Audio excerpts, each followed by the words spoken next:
Aku berdiri di tepi jendela yang mengembun, menatap rintik hujan yang jatuh membasahi jalanan kota yang mulai remang. Sementara, cincin emas di jari manisku terasa seberat beban seluruh dunia yang harus kupanggul sendirian. Bagaimana mungkin rasa yang begitu indah dan mendebarkan bisa terasa begitu salah di mata dunia? Dan mengapa takdir dengan begitu teganya mempertemukan kita justru saat aku sudah tak lagi memiliki ruang di hati untuk membiarkan orang lain masuk? Semuanya bermula dari sebuah janji yang kuucapkan 5 tahun yang lalu, di sebuah gereja tua dengan arsitektur gotik yang megah, di mana aroma bunga lili putih memenuhi udara, dan suara organ pipa mengalun hikmat mengiringi langkahku menuju altar. Saat itu, aku yakin bahwa Bram adalah pelabuhan terakhirku, pria yang dengan sabar menungguku di ujung lorong dengan senyum tulus yang menjanjikan keamanan dan stabilitas. Aku mencintainya, atau setidaknya, aku mencintai ide tentang kehidupan yang sempurna bersamanya. Sebuah rumah dengan taman kecil, makan malam yang hangat setiap pukul 7, dan kepastian bahwa hari esok akan berjalan sama tenangnya dengan hari ini.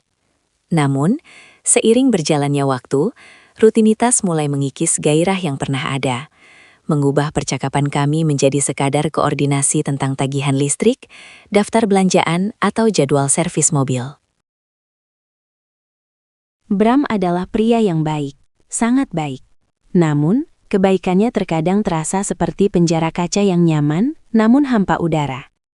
Di mana aku perlahan-lahan mulai kehilangan diriku sendiri di balik peran sebagai seorang istri yang sempurna.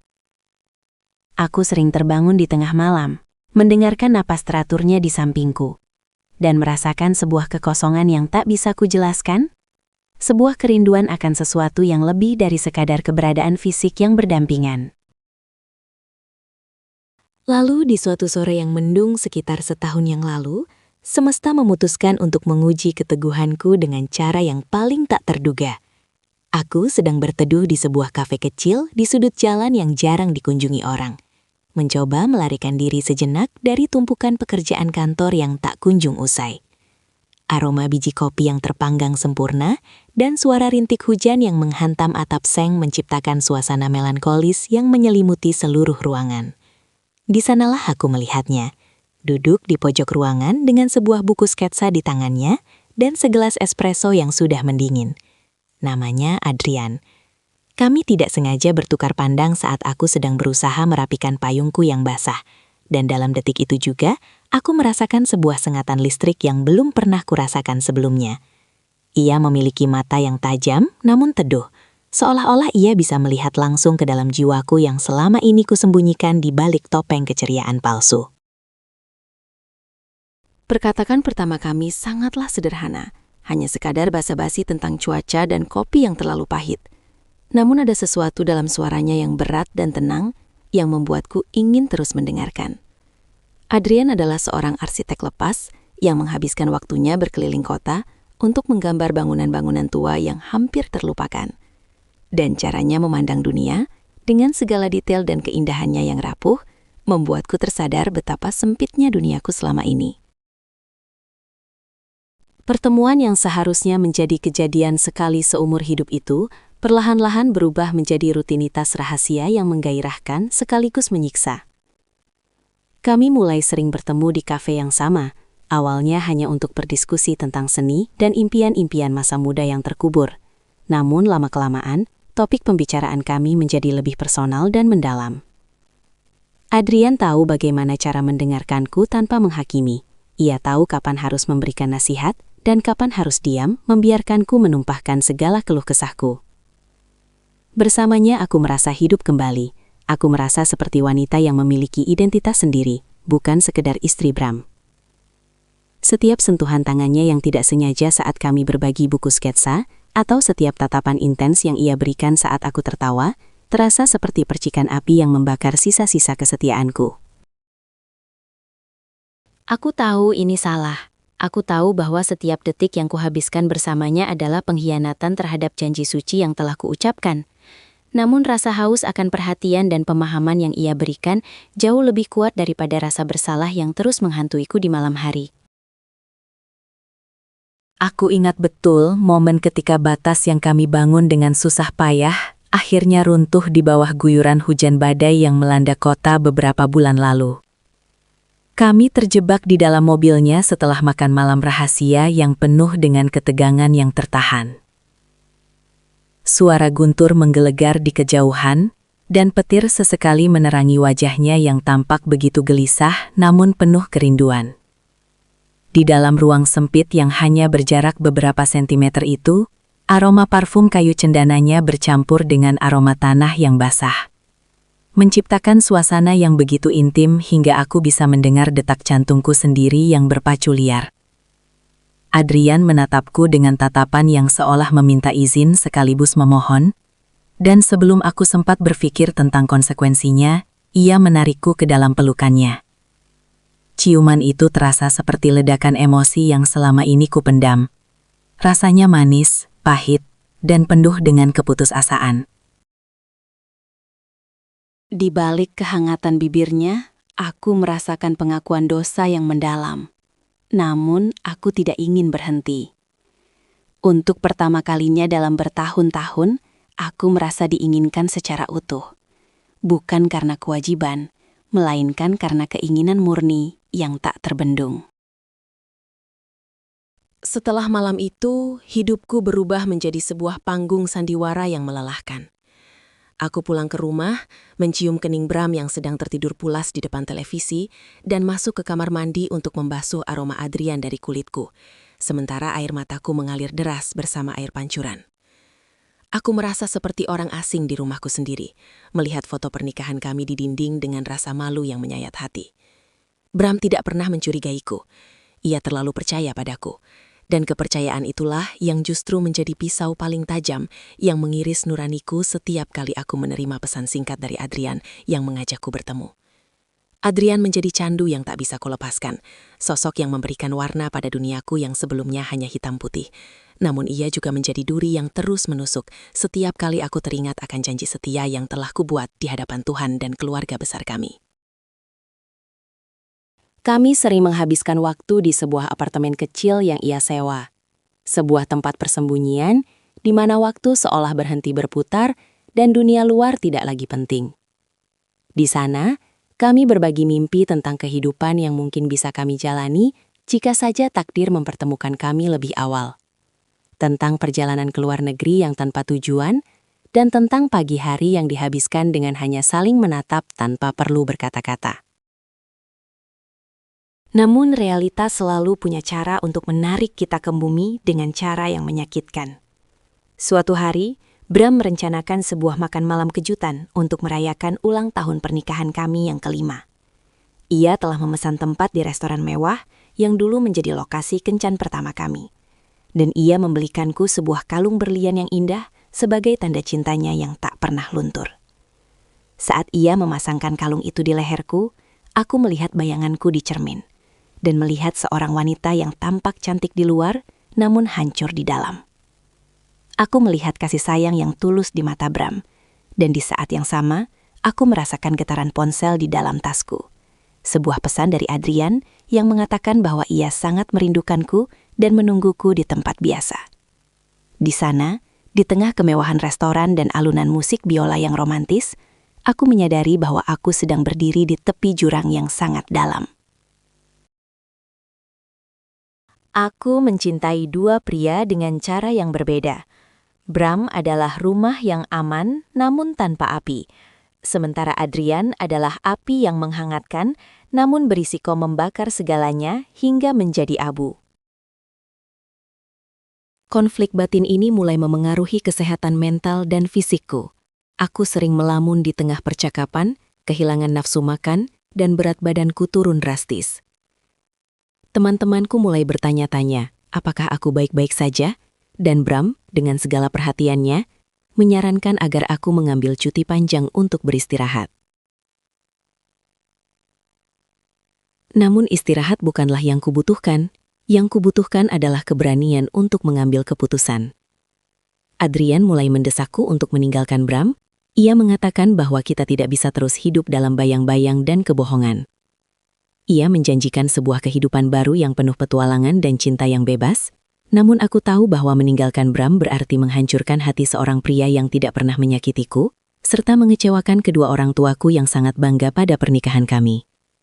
Setiap kali aku menatap wajah Bram yang lelah setelah pulang kerja, aku merasa seperti pengkhianat terbesar di dunia. Bagaimana mungkin aku bisa tega menghancurkan dunia pria yang selalu berusaha memberikan yang terbaik untukku, hanya demi mengejar kebahagiaan pribadiku yang didasarkan pada perselingkuhan.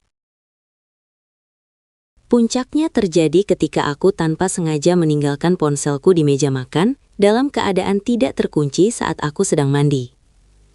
Bram melihat sebuah notifikasi masuk dari Adrian.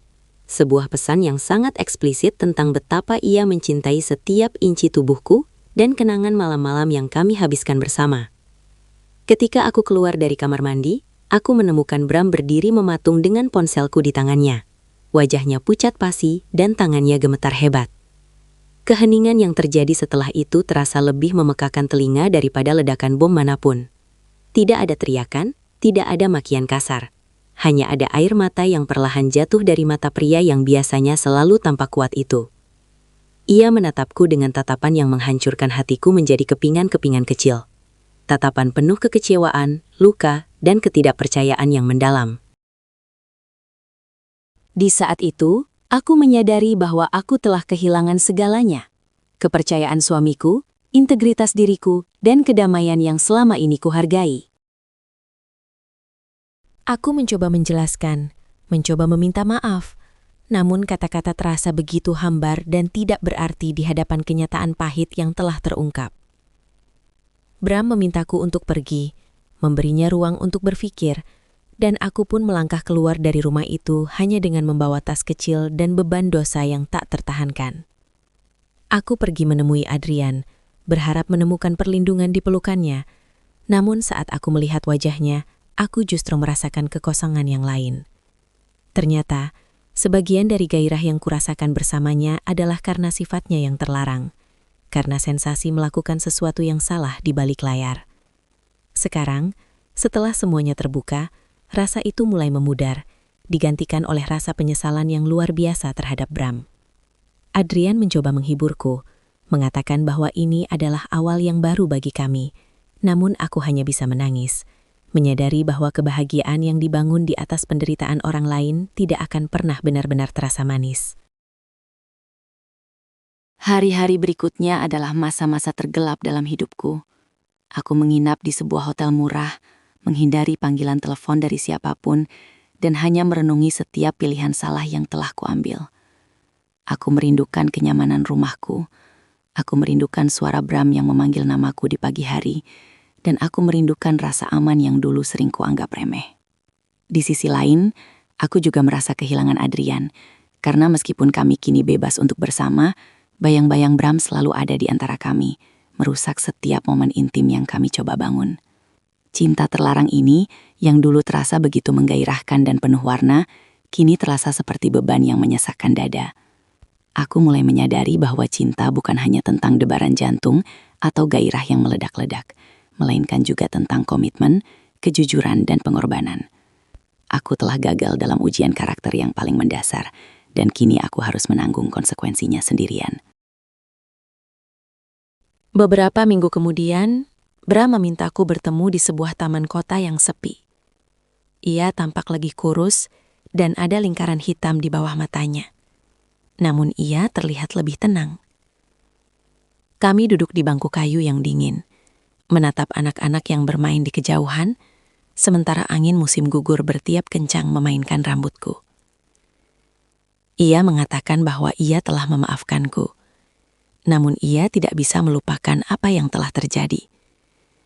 Ia memutuskan untuk mengajukan perceraian, karena baginya, pernikahan tanpa kepercayaan adalah seperti bangunan tanpa fondasi, yang hanya tinggal menunggu waktu untuk runtuh. Mendengar kata-kata itu, aku merasa seperti ada sesuatu yang mati di dalam diriku. Aku memohon kesempatan kedua, berjanji akan melakukan apa saja untuk memperbaikinya. Namun ia hanya menggeleng lemah, dan memberikan senyum sedih yang akan terus menghantuiku selamanya. Ia pergi meninggalkanku di bangku taman itu, sendirian dengan kenangan tentang apa yang seharusnya bisa kami miliki, jika saja aku lebih menghargai apa yang ada di depanku. Kini aku berdiri di sini, di apartemen kecilku yang baru, mencoba menata kembali kepingan-kepingan hidupku yang berserakan. Aku tidak lagi bersama Adrian. Hubungan kami tidak bertahan lama setelah rahasia itu terbongkar, karena kami berdua menyadari bahwa apa yang kami miliki hanyalah pelarian dari kenyataan, bukan cinta sejati yang mampu bertahan menghadapi badai. Aku belajar untuk hidup dengan kesepian, belajar untuk memaafkan diriku sendiri meskipun itu terasa hampir mustahil, dan belajar bahwa waktu tidak akan pernah bisa diputar kembali. Setiap kali aku melewati kafe kecil itu, atau setiap kali hujan turun membasahi bumi, aku teringat akan janji yang kulanggar dan cinta yang datang di waktu yang salah. Aku menyadari bahwa terkadang pelajaran paling berharga dalam hidup harus dibayar dengan harga yang sangat mahal, yaitu kehilangan orang-orang yang paling berarti bagi kita. Kisahku ini bukanlah tentang kemenangan cinta atas segala rintangan, melainkan tentang peringatan bagi siapapun yang merasa terjebak dalam kejenuhan rutinitas. Jangan biarkan kilauan sementara membutakanmu dari cahaya abadi yang sudah kamu miliki. Hargailah setiap detik kebersamaan dengan pasanganmu, komunikasikan setiap keresahanmu, dan jangan pernah meremehkan kekuatan dari sebuah janji. Karena di balik gairah yang menggoda dari sebuah hubungan terlarang, terdapat jurang kehancuran yang siap menelanmu bulat-bulat. Aku kini hanya bisa berharap bahwa suatu hari nanti, aku bisa menemukan kedamaian, dan mungkin, jika semesta mengizinkan, aku bisa mendapatkan kesempatan untuk mencintai lagi dengan cara yang benar, tanpa ada lagi rahasia yang disembunyikan di balik bayang-bayang. Jalanan di bawah sana kini sudah mulai kering, dan lampu-lampu jalan memantulkan cahaya di genangan air yang tersisa. Hidup terus berjalan dengan atau tanpa kehadiranku di sisi pria yang pernah kucintai. Aku akan terus melangkah, membawa luka ini sebagai pengingat akan kerapuhan hati manusia, dan betapa pentingnya menjaga integritas di atas segalanya. Cinta memang bisa datang kapan saja, namun kitalah yang memegang kendali untuk menentukan apakah cinta itu akan menjadi berkah atau justru menjadi kutukan yang menghancurkan segalanya. Dan bagiku, cinta itu telah menjadi pelajaran paling pahit, sekaligus paling mendalam yang pernah kupelajari dalam hidup ini. Seringkali, di tengah kesunyian apartemen baruku, ingatanku terlempar kembali ke sebuah momen kecil yang dulu kuanggap remeh. Sebuah fragmen memori tentang Bram di tahun ketiga pernikahan kami. Saat itu hari Minggu pagi yang malas. Sinar matahari menyusup malu-malu melalui celah gorden kamar kami, menciptakan pola cahaya keemasan di atas spray katun yang masih hangat. Bram terbangun lebih dulu. Namun alih-alih beranjak, ia hanya berbaring miring sambil menopang kepala dengan tangannya. Menatapku dengan binar mata yang begitu penuh dengan pemujaan tanpa syarat. Ia merapikan anak rambut yang menutupi keningku dengan gerakan yang sangat perlahan, seolah-olah aku adalah porselen retak yang bisa hancur kapan saja. "Terima kasih sudah ada di sini," bisiknya lirih. Sebuah kalimat sederhana yang saat itu hanya kubalas dengan senyum tipis sebelum kembali terlelap. Kini, suara bisikan itu bergema di dinding-dinding kosong kamarku, menjadi melodi penyesalan yang paling menyakitkan. Aku baru menyadari bahwa dalam ketenangan yang membosankan itu, terdapat bentuk cinta yang paling murni. Cinta yang tidak menuntut percikan api setiap saat, melainkan cinta yang rela menjadi bara yang terus menghangatkan tanpa pernah padam. Kontras dengan itu, kilas balik tentang Adrian selalu datang dengan aroma hujan dan kertas tua yang lembab. Aku teringat suatu sore di studio kecilnya yang berantakan, di mana cahaya lampu kuning temaram menciptakan bayangan dramatis di dinding yang dipenuhi sketsa bangunan-bangunan runtuh. Adrian memintaku duduk di sebuah kursi kayu tua. Ia ingin menggambar profil wajahku. Selama hampir 1 jam, tidak ada kata-kata yang terucap. Hanya ada suara gesekan pensil di atas kertas yang kasar. Namun, cara matanya berpindah dari kertas ke wajahku, lalu kembali lagi ke kertas, membuatku merasa seolah-olah ia sedang membedah setiap lapisan emosi yang kupendam. "Kamu memiliki kesedihan yang indah dalam garis matamu," katanya tanpa mengalihkan pandangan. Di saat itu, aku merasa seperti sebuah karya seni yang sedang dihidupkan kembali, bukan lagi sekadar bayangan di balik kesuksesan Bram. Gairah itu bukan hanya tentang sentuhan fisik, melainkan tentang validasi ego yang haus akan pengakuan. Aku terbuai oleh ilusi bahwa ia adalah satu-satunya orang yang benar-benar melihatku, tanpa menyadari bahwa apa yang ia lukis hanyalah versi diriku yang sedang melarikan diri dari tanggung jawab. Ada pula ingatan yang menghantuku tentang hari-hari terakhir sebelum segalanya hancur. Masa di mana aku menjadi ahli dalam membagi hatiku menjadi 2 bilik yang kedap suara. Aku ingat pernah mengenakan kalung pemberian Bram saat pergi menemui Adrian. Merasakan dinginnya logam berlian itu di kulitku sebagai pengingat akan pengkhianatan yang sedang kulakukan.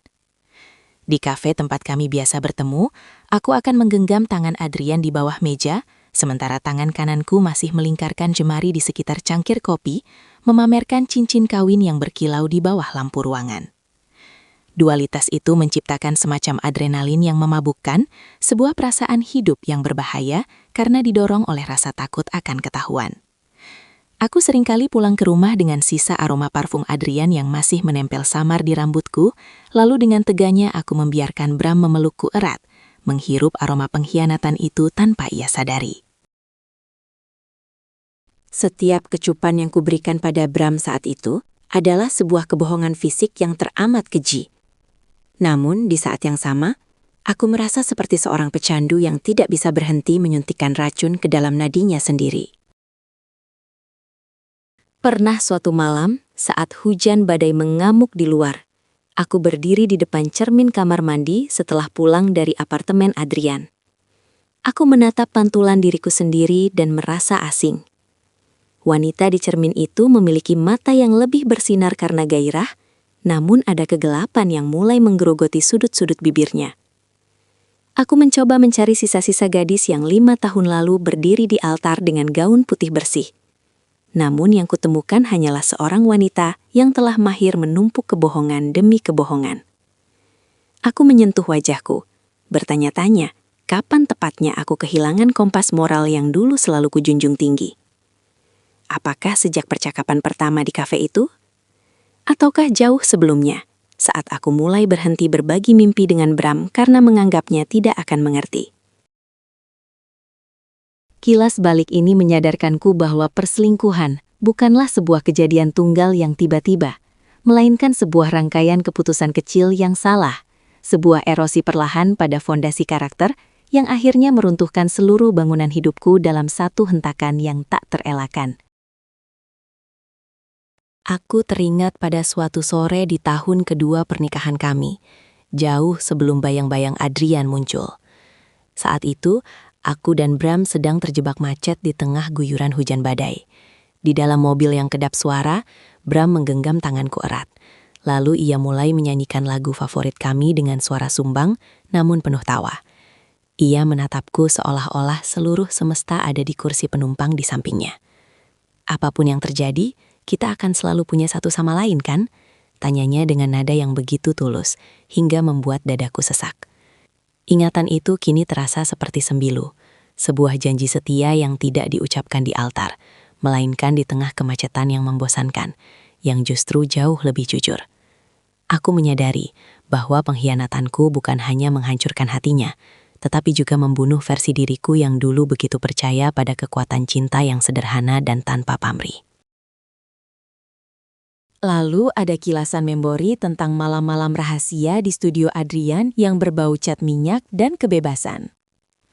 Aku ingat pernah berdiri di balkon apartemennya yang sempit, memandang lampu kota yang berpendar seperti permata yang berserakan. Adrian berdiri di belakangku, melingkarkan lengannya di pinggangku, dan membisikkan kata-kata tentang bagaimana dunia terlalu kecil untuk jiwa seperti milikku. Kamu adalah puisi yang belum selesai, dan aku ingin menjadi orang yang menulis bait terakhirnya, katanya.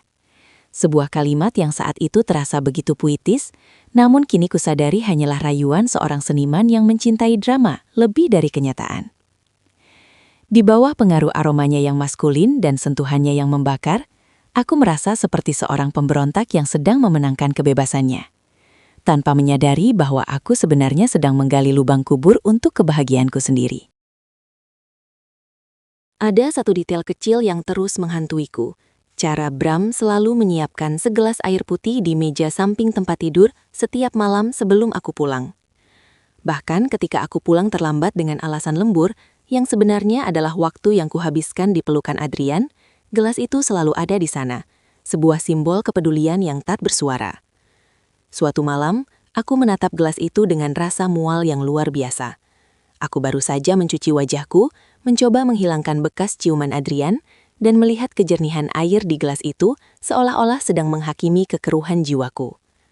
Bram adalah air yang menenangkan dahaga, sementara Adrian adalah anggur yang memabukkan, namun meninggalkan sakit kepala yang hebat. Aku memilih untuk mabuk, dan kini aku harus menanggung rasa haus yang abadi karena sumber air itu telah pergi, meninggalkan gelas yang kosong dan pecah di lantai hatiku. Kilas balik terakhir yang paling menyiksa adalah saat kami merayakan ulang tahunku yang ke-28, beberapa bulan sebelum badai ini pecah. Bram memberiku sebuah buku jurnal kosong dengan sampul kulit berwarna coklat tua. Di halaman pertamanya, ia menulis, "Untuk tempatmu menumpahkan segala mimpi yang tak sempat kau ceritakan padaku. Aku akan selalu ada untuk mendengarkan, meski dalam diam." Aku tidak pernah mengisi jurnal itu dengan mimpi. Aku justru mengisinya dengan jadwal pertemuan rahasia, nomor telepon yang disamarkan, dan curahan hati tentang betapa aku merasa terjebak. Melihat jurnal itu sekarang, yang masih tersimpan di dalam koperku, aku merasa seperti melihat bukti kejahatan yang paling nyata.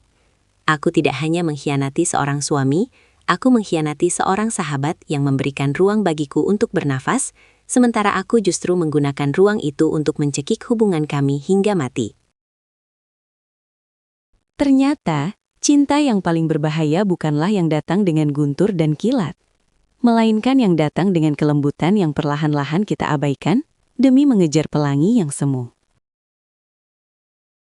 Terima kasih telah menyimak kisah perjalanan hatiku yang penuh dengan liku dan penyesalan ini.